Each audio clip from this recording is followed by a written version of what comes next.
Well, I've been involved with this project for 4 years. Got the script from Cube and one of our other producers, and you know, at first I was a little nervous because there's so much story. There's so much story there to cover 10 years and 5 guys. I was a little nervous, but when I read the first draft, Andrea Berloff wrote, I was kind of like, okay, there's something there, something really good there. And then when I talked to Cube and explored really what we really could do with this story, I joined the project. Cube, anything you like to add? Oh yeah, you know, this has been a dream project for forever. You know, ever since I started producing in 1995, you know, this has kind of been in the back of my mind. And when, you know, it was you know, looking to become a reality, you know, it was only a few people I would even ask to do a movie like this, and one of them is sitting right next to me. So by Gary, you know, choosing to direct the project, you know, the movie really started to take shape, and we really started to hone in on what do we need to do to produce this movie and get it on the big screen. Yella?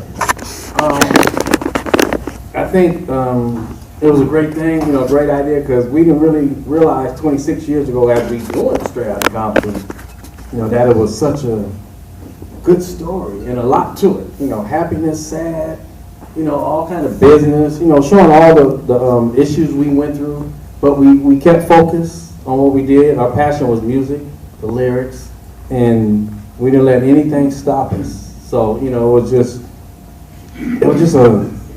it's a great time right now, and happened to be perfect timing for the movie.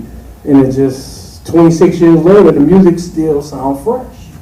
So it's not outdated or anything. It's keeping up right with the times right now. And seeing the movie, the truth is that we discovered 3 extraordinary performances, these 3 young actors over here. And really quite something.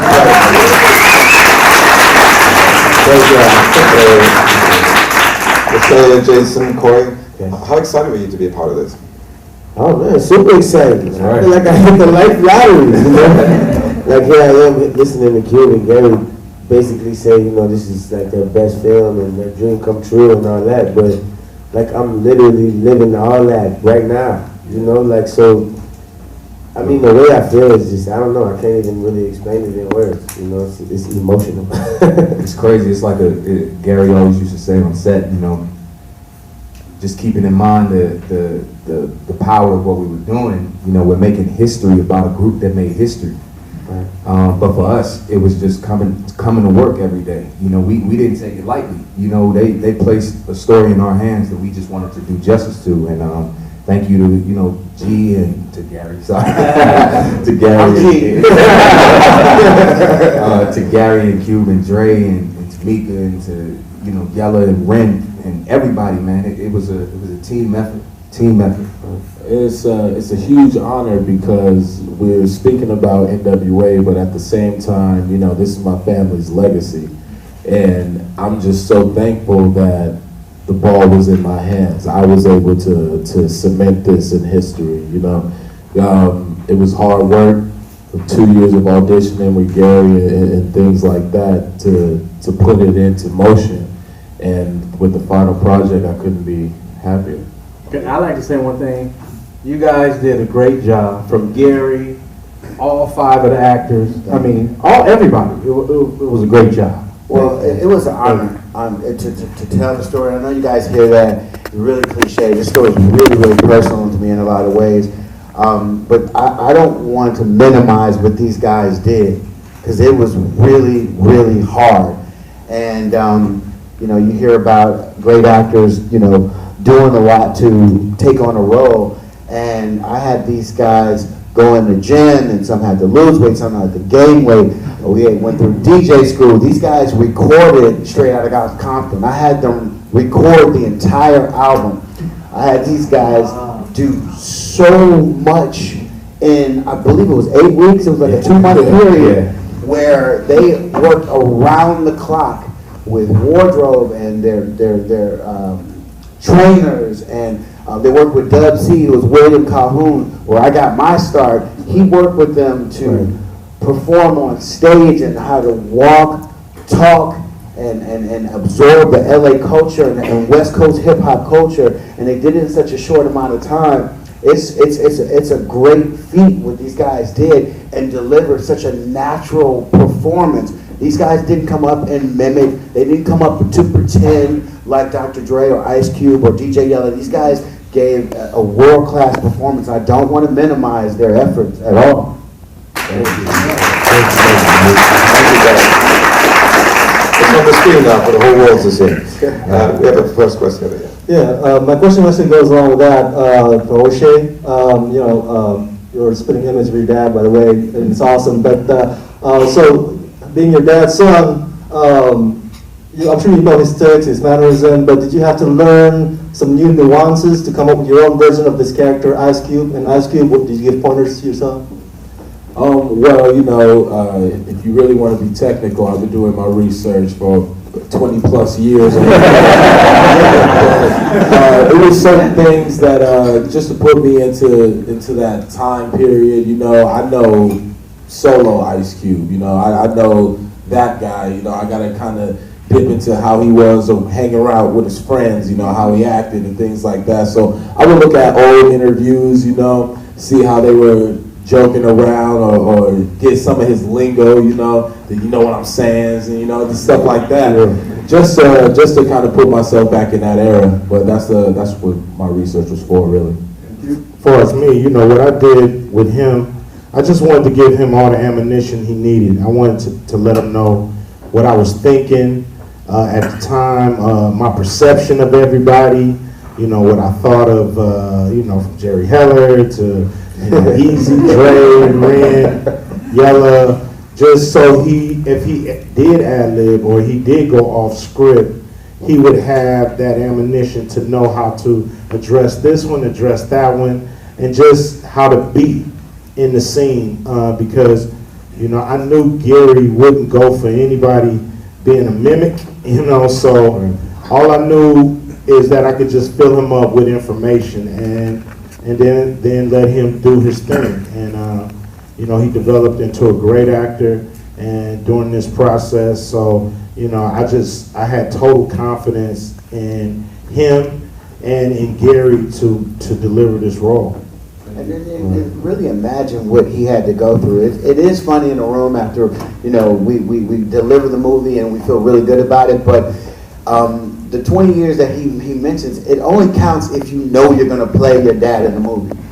You know what I mean? That only counts if you know from, for 20 years, I'm going to play this role. But, it wasn't that way at first. You didn't know that you were going to play this role, right? No, not at all. In fact, when he told me about it, it was intimidating. It's Universal, it's a big time studio, and Gary don't play, so it's a lot to take on, especially if you've never acted before. But he got me, the coaches I needed. Gary put me in front of Aaron Spicer and Susan Batson and all these great coaches teaching me these different techniques to really mold me into something, into an actor. And so it was all in the preparation. 2 years, those 2 years I do it again, of auditioning, coming back, getting callbacks, getting more information and more homework from Gary. And then, the boot camp and all the prep is what really brought my performance. Great performance. Here we are.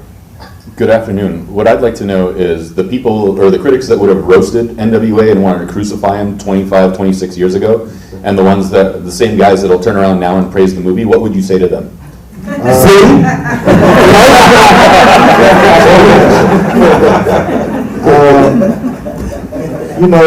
It's a little apples and oranges. The record is real life moving at the speed of real life.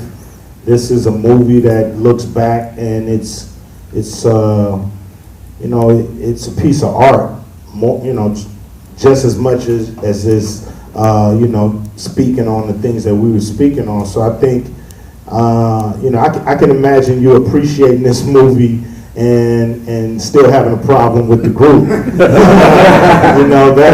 That's natural too. So for those that came around, welcome to 2016. We we've been looking for you since '89. So, it's great. It's great to have, we've been doing films for 20 years. We've been in the business. And just to be at this level where we can deliver on a movie like this and we don't stumble, fall, and, fall on our face, to me just shows a different talent level and a different creative, I guess, energy and so I can expect that some people would love the film but hate the group still, and that's fine. You know what I mean? Because it's all about being real, and we want people to be real, even when criticizing the group. If you don't like the movie, you can kill yourself. You okay with that? Some people not liking the group but loving the movie? I mean, it's amazing how it's getting changed around, because they hated us. I mean, they literally hated us for real, man. And now the movie just, it's showing our life, and it just like, I guess it opened their eyes up, and they just like, wow, this group is kind of strong here. They done did some things here. They done started the sticker on the record, and the first ones to get sued by sampling, and we did a lot of things. But it opened up their eyes. They might still hate us a little bit, but not as much. Roberto? Yes, congratulations on the movie.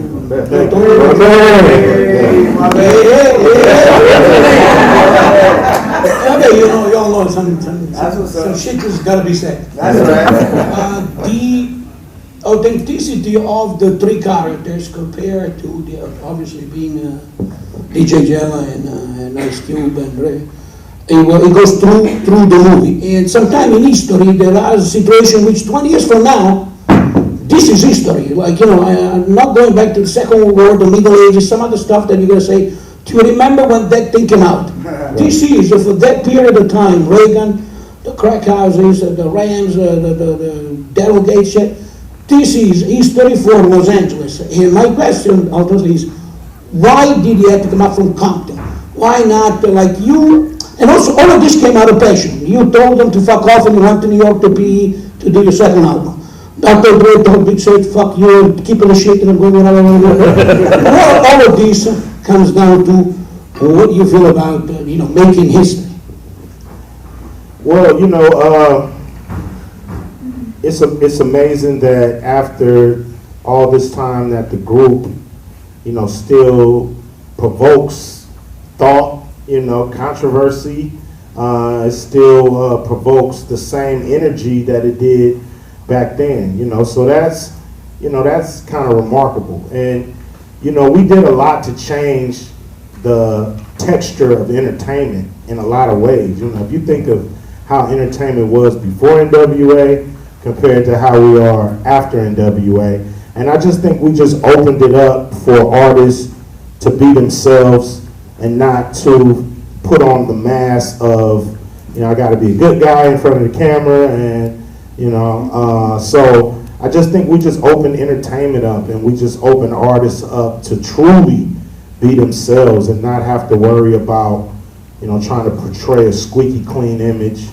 And, when they saw, NWA was, just as famous as, a Fresh Prince or somebody, it was like, yo, you could be yourself and you could still make an impact on the world. So I feel good that it is, part of history, and that we looking back on this time, and that the movie shows the why, not just where, when, but why did we do this kind of music? And, people got to understand that where we come from, that forged NWA. It was the streets of Compton, Watts, South Central, Long Beach. That's what forged NWA, and we wanted to show that in the movie. There's a question over here, this young lady. Yes. As someone who grew up in Los Angeles, I was particularly struck by the perspective of the impact, of the encounters with police, the face hitting the hood of the car, the face hitting the sidewalk. And I thought that was, well played. And I also wanted to hear what your perspective is in terms of how relations have evolved with police since you were, dealing with them, and then now comes your son, Well, ultimately in the movie, and Gary can speak on this, what we wanted to show is the humiliation, because that is the real issue. We understand that cops have to be a little heavy-handed with criminals, but we don't understand why they got to be that way with citizens. And so what we wanted to show is the humiliation that we faced, and we wanted the audience to feel that same kind of, what if this was happening to you? And when the audience Easy was doing his thing in the beginning, but ultimately, most of the incidents were just situations that could happen to anybody at any time. And when the audience know that we're not criminals and they see that happening to us, it feels like it can be happening to them or to their neighbors. And that's why we did these songs. It wasn't because we don't like police. If somebody break in my house, I'm calling the goddamn police. I'm not calling the homies. I'm not calling, Rand, Yella, or Joe. I'm calling the police. So, we understand that. It's just like, don't do the citizens this way. That's what has to stop. Gary we were both anal about how we was going to deal with these issues that we knew that forged our protests and our reasons for doing this music. Yeah, it was important. Like you said, the violation was there. I experienced it. I grew up at the same time, roughly the same area, and it was important to understand why a 16-year-old would write these lyrics, and to give you a sense of the backdrop, what was happening socially and otherwise. And Cube supported 100%, and like NWA stepped out and shined a light on that pre-internet, pre-camera phone, and I'm getting a lot of questions about law enforcement because of what's in the headlines today, and I'm actually optimistic. As much as we're seeing month after month, week after week, more videos showing up, I'm actually optimistic because of the headlines. And just like they shine a light on excessive force with law enforcement, there's no way you can watch these videos and not understand that change is coming. That pressure is being put on our leaders, pressure is being put on law enforcement to change, and now they're in the spotlight. Right. People said that crime went down when they started to show those shows like Cops. You know what I mean? Because criminals would look and say, you can't get away with that type of stuff. Now the camera is kind of pointed in the other direction. And for all the good cops out there, salute. From my perspective, that's cool. You have nothing to worry about if you're not doing anything wrong. But I like that the body cams are they're considering that for most police officers. And, they did a study in Rialto, California, where they tested it with body cams and cameras on the cars and things like that, and the complaints went down 88%, and the incidences went down 60%. So it's not just about protests now, it's about solutions, and I think that's a great direction to go in, and I like that the headlines are showing this because it's putting a lot of pressure on law enforcement to change, and it kind of started with these guys. Well, I won't say it started, but I think they continued in their own way to protest, and here we are today. Hi, I didn't expect to go in the film and shed a tear, but I did. But you have a range of emotions. You have anger, sadness. You also have funny. Was there any scenes that were difficult for you guys to watch, reliving some of the past? I would say the hospital scene was probably the worst for me. I'm just like, oh my God, reliving this, and the actors did such a great job. On the day of filming, you couldn't even talk to the actors because they were so focused. They act like they lost a friend in there, for real. Jason's right here. He's still here, but the way they acted and the way the scene came off, it was just so. It's just like, wow. I had to share a couple of tears. I know that, because I've seen it a couple of times. I'm just like, wow, that was the hardest part for me, was that hospital.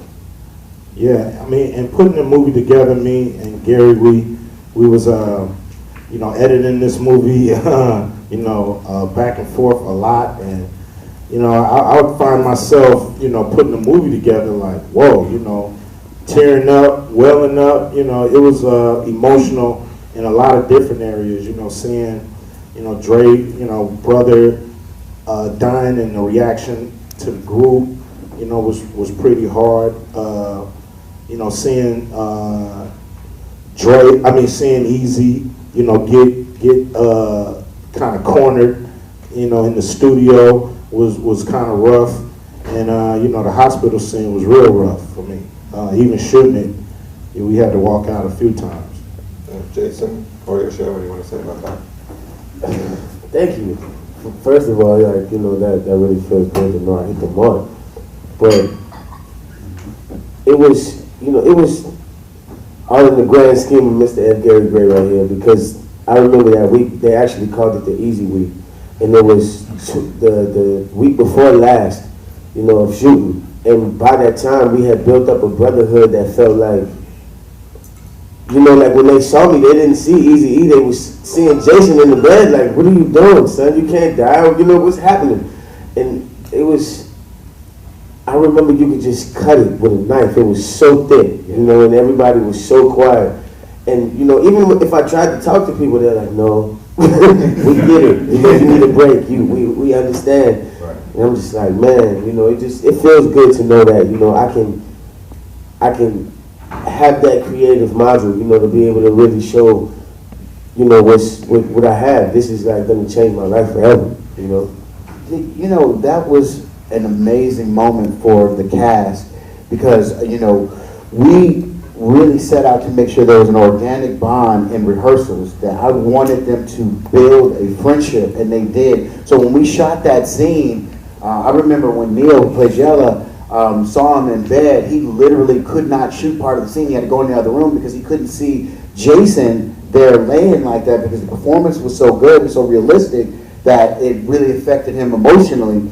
And part of the reason why we picked Jason was because of his background.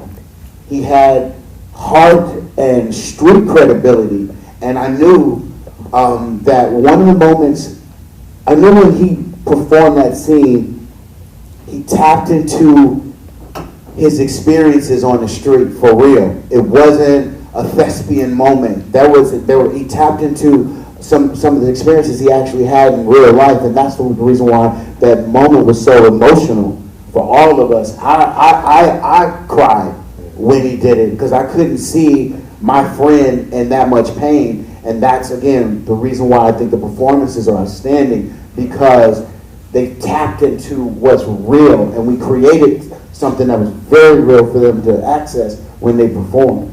Yeah, and it's crazy because, you know, as men, we don't really do that very often, you know what I mean? We don't hold each other and be like, oh, you know, this is what we're going through, cry right here. And, you know, we don't do that. You know, we don't do that for each other. But,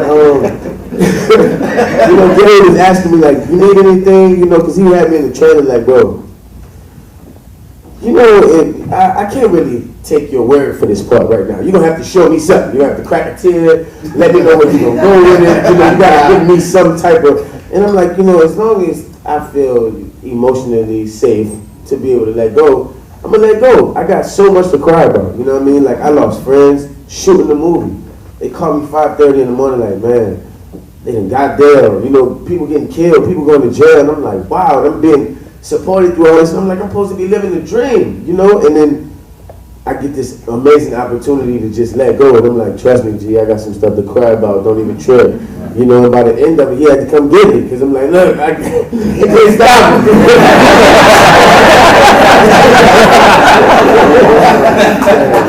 Yeah, so I appreciate it. And I'm glad I hit the mark. You know, thank y'all. I appreciate that. Really. I was going to actually open it up to both you, Jason and Corey. We talked about O'Shea, you know, playing his father, but we know, or we've heard how much of a perfectionist Dre is in the studio. So I can only imagine how he would be if someone is, you know, taking on his life. And then also, all of you had someone to look at that's here with us, whereas Jason, you did not. So I kind of wanted to know what you did, how you prepared. You know, his son is here. Was he an influence on you at all? Okay. Well, as far as him not being here, it's a great responsibility, but I feel like it's a great blessing. You know, I needed this. I really, really needed this. Like, there's so much that I was going through. Like, I needed this, you know. And I had so many guys who wanted me to hit the mark, made sure I had everything I needed. So it was easy. It was easier than it seemed to be able to get comfortable, you know, because I realized that they had so many people who wanted it to be right that, you know, somebody's going to speak up if it's not, you know, or like, you know, you don't feel like they give you as much room to fail, you know. It's either a hole in one or that's it, you know what I mean? And they tried to do as much as they could to make sure I stayed on that path. But it's a great privilege because they have so many people who never met him, and I get to humanize him. You know, like, people will forever envision me like, man, you Easy E. Like, I won't even be Jason Mitchell to some people. I was like, man, you E, dog. You know, they had people get, like, they had a dude get under my bill or my hat and say, bro, you're like seeing a ghost, bro. You know, it's so real. And then that's incredible. Like, I would live with that forever. You know, and these guys, like you said, Joy are perfectionists who we see work. Cube is larger than life. Like, you know what I mean? Like, and these guys are right there, like, every day. You know, like, that really has to be the pressure, you know? Like, and I think it's just, you know, it's a great privilege, like, in disguise. It comes with a lot, but it's definitely a great privilege in disguise. I just feel humble, man. I'm like, I look down this table and I see, you know, my idols, including Jason and Shay, you know? Like, we really from day one set out to do, you know, justice to the story. And for me, you know, personally, I'm the guy, you know, coming from Juilliard, you know what I'm saying? I just did Shakespeare, Tybalt on Broadway. So I had a moment where, like, everybody's like, I don't know if you're gonna be able to do it. You know, listen to that. Have you ever heard NWA before? Because I grew up in DC, and back then we called it the District of Crimes, but you know, it's a little better now. But it's crazy because my mother's a cop, and she is one of the good ones. And I look at what she does in the neighborhood and the volunteering that she does to get into the streets with the kids, and what I do to get into the streets with the kids, because I could have easily gone that route too, because my father comes from the other side of the tracks. So it's like, you know, it was an interesting dynamic in terms of this movie for me, you know. But with Dre, like, I remember the very first time, Gary, he was like, so listen, you about to go to dinner with Dre. You good? He was like, you know, I just want you, you know, make sure you got everything you need, you know what I'm saying? You know, he was just he was real, like, conscious of just, you know, about how nervous I was to meet Dre. But, you know, we ended up going to what? We would go to Katana, man. We went to Katana. We sat down, watched the playoffs. I really don't even think we talked about the movie. We just started, like, kicking it and just, you know, just kind of, and for like a split second, I had a moment where, like, a year ago, even a few weeks ago, this would have never been, you know what I mean? But this opportunity just kind of opened my world, and so Dre was just like cool. And I remember at the end of the dinner, he pulled out his phone, his Apple phone, you know, and I was sitting over there with BlackBerry, like. But he pulled out his phone. He started passing around the table, and everybody's like, "Oh man!" And I'm sitting there like, "Can y'all let me in on the joke?" Well, not even the joke, but, you know, let me in what's going on. Like, and everybody's like, "Damn!" And it was my audition tape on his iPhone, and like, and at the end of that day, I just remember he pulled me to the side, and he was like, "You the man for the job, you know." You got this role. Don't worry, like they said, don't worry about mimicking me or impersonating me. You know, we could have easily found somebody who looked just like me, sound just like me. My stand-in damn near looked more like him. That's right. But it was all about, he said, I'm just interested in you capturing the essence of what we all represented individually, our humanity, the good, the bad, the ugly, everything in between. And from that day on, you know, if it was 4 o'clock in the morning, I could call him and talk about a moment. You know, Gary, you know, we would all conference in the trailer, talk about the smallest details, you know. That moment when he lost his brother, because I never knew that he had a brother first of all, and that he lost him on, you know, while he was with the group. And I remember him coming to set, and I was so nervous, man. And it was early in shooting too. I was like, why did y'all do this to me? First and second week. And he came to set, he brought his whole family. It's like an hour away, and all the guys were there, and we did the first 2 times, and I just remember kept looking over just to check in at Video Village, and then about the 3rd time I looked over and he was gone, and I was like, damn, guess I missed the mark on this one or whatever, you know. And then I found out later that, you know, it was still that heavy for him. He literally couldn't sit there and relive that moment again.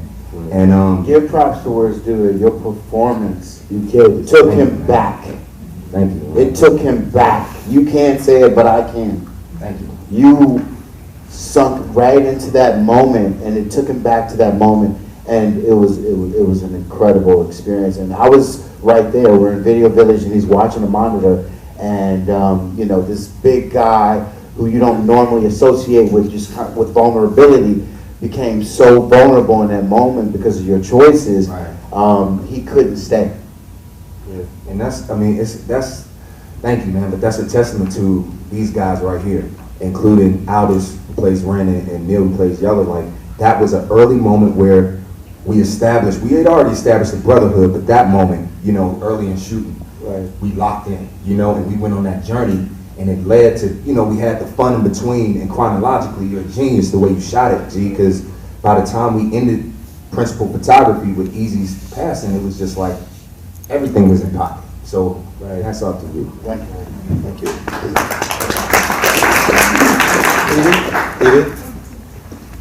Did you have time to spend time to outside filming, or was it just everyday work for you? Well, actually, the first time the 3 of us met was at the chemistry test.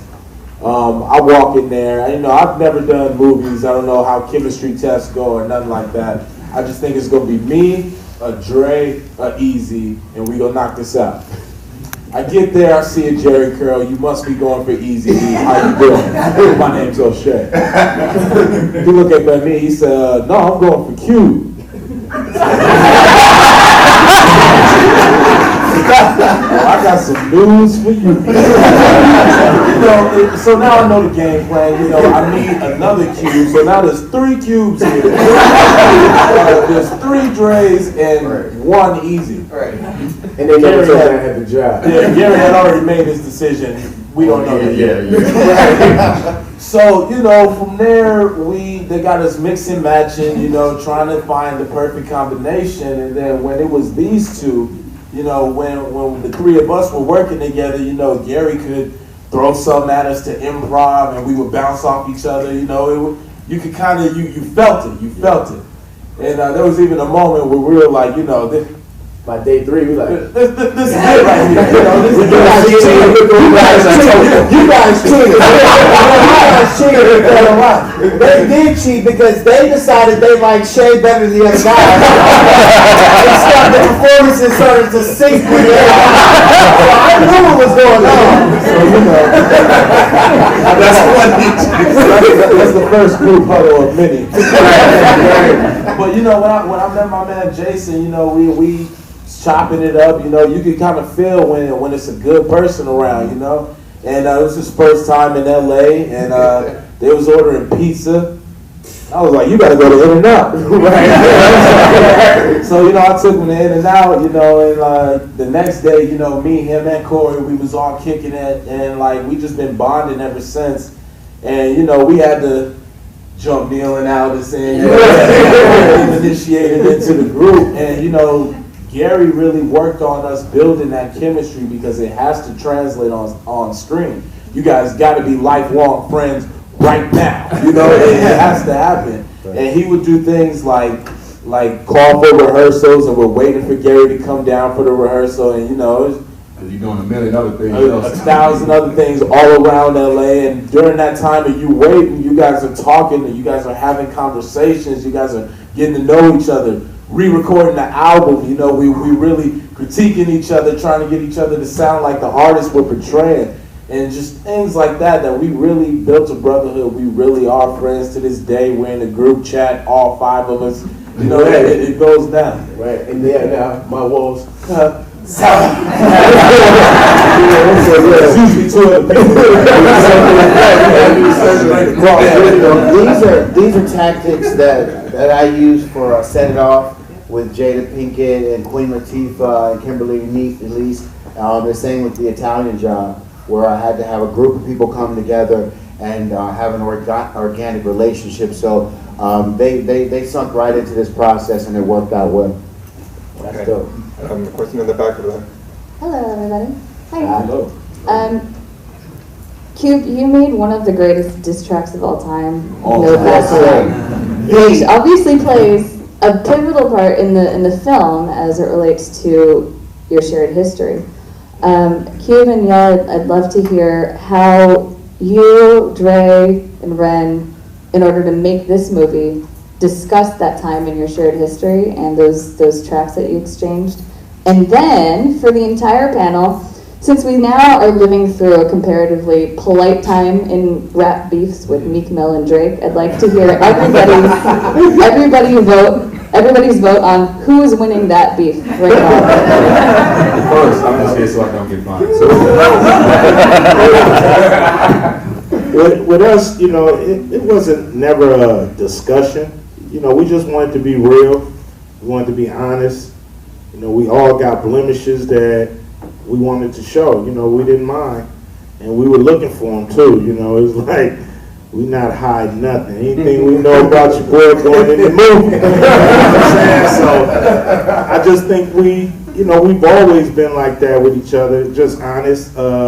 We don't pull no punches, you know, it's all love. I got so much love for Yella, you know what I mean? But I tell him about himself just like he'll tell me about myself, you know.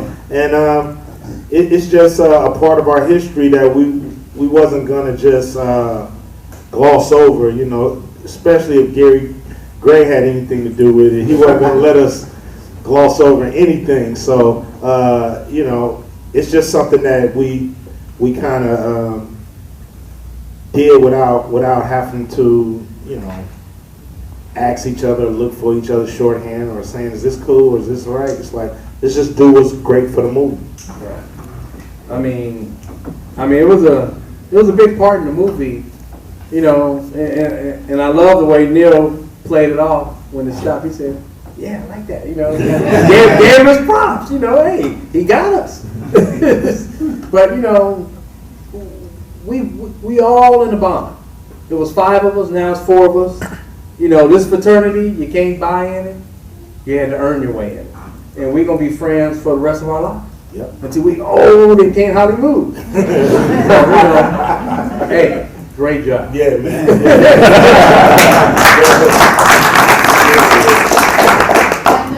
the Meek Mill versus Drake,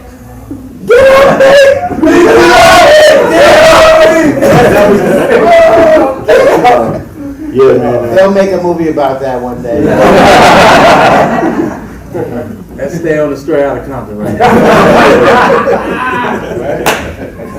Gentleman over here. So I'm just curious if you guys would ever like to see an NWA video game or a video game based around or influenced around NWA. Why not? You know, they got Grand Theft Auto. That's right. That's damn near the NWA stuff. I guess they just changed the packaging.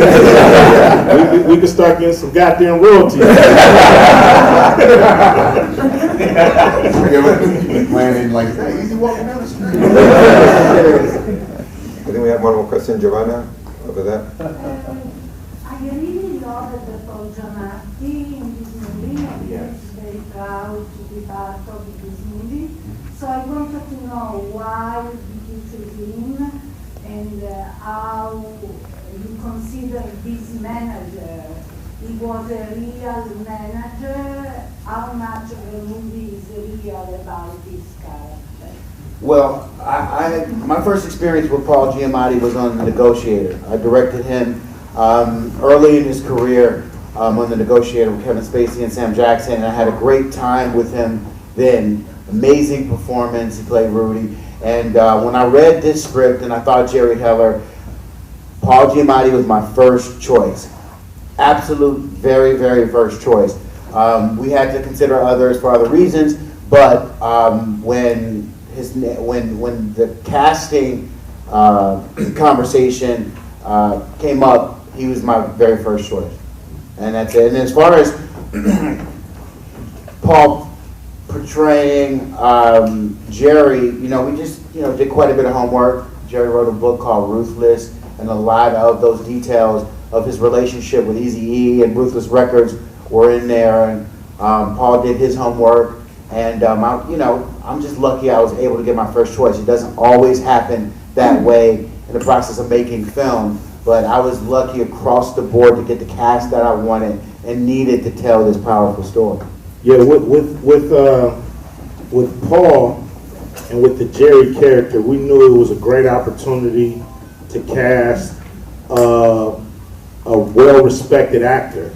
We knew that we were doing this movie with a lot of unknown faces, and that if we didn't have somebody with some weight, none of y'all would take the damn movie serious. So we felt like it was important, and for Universal, to try in any way we can, put serious actors in that had a following to the point where people knew that we were making a serious movie and that we wasn't just trying to make a hip hop super long 2-hour video.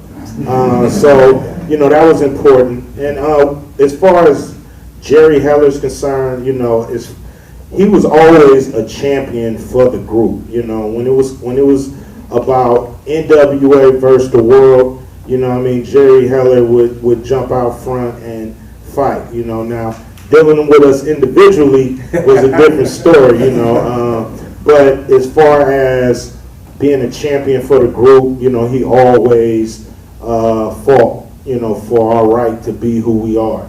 We wanted to show him and show his humanity as well, as everybody else. So we didn't want to shortchange him, even though he's our villain. We didn't want to shortchange him, and we want to be fair and authentic with this whole movie.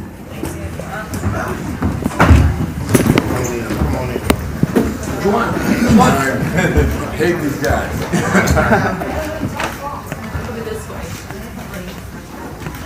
Over here? Right. Keep looking this way.